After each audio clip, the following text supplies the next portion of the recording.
Howdy. Today we're going to be taking a look at Combiner Wars Ultra Magnus. This figure is based on his appearance in the IDW comic series. Ultra Magnus comes with two shoulder-mounted rocket pods and two blasters which can combine into a hammer that is now synonymous with modern interpretations of Ultra Magnus. He also comes with a small figure based on Minimus Ambus from the IDW comic series. Minimus Ambus is a rather small figure, but it is very well painted. It also features a good amount of articulation. It is articulated at ball joints at the shoulders, the waists, and at the knees. In his robot mode, Ultra Magnus looks pretty good. This figure has a very unique design, which makes it stand out from most of the other Ultra Magnus figures we've seen, but it still has a lot of ideas drawn from the Generation 1 design.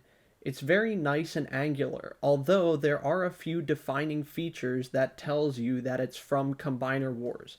This figure is very big and yet pretty hollow in some places, like the back. Also, the legs, while the outside and front look pretty good, the insides not so much.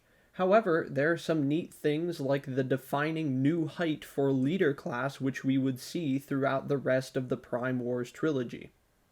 Here's how Ultra Magnus scales with Deluxe Class Deep Cover, Voyager Class Sweep, and Leader Class Grimlock. Here's how Ultra Magnus scales with Combiner Wars Superion. Here's how Ultra Magnus scales with Leader Class Power of the Primes Evolution Nemesis Prime. Again, you can see how Ultra Magnus would become the standard for Leader Class sizing for the rest of the Prime Wars trilogy. Here's how Minimus Ambus scales with Titan's Return, Titan Master, Emissary, and Fans Toys Thorn. In his vehicle mode, Ultra Magnus is a stylized Cybertronian car carrier. In his vehicle mode, Ultra Magnus looks pretty good. I really like the IDW style interpretation of the original G1 vehicle. However, this mode isn't without its issues, more the transformation to get there. This entire rear section about the calves and the shins really asks a lot from the plastic tolerances.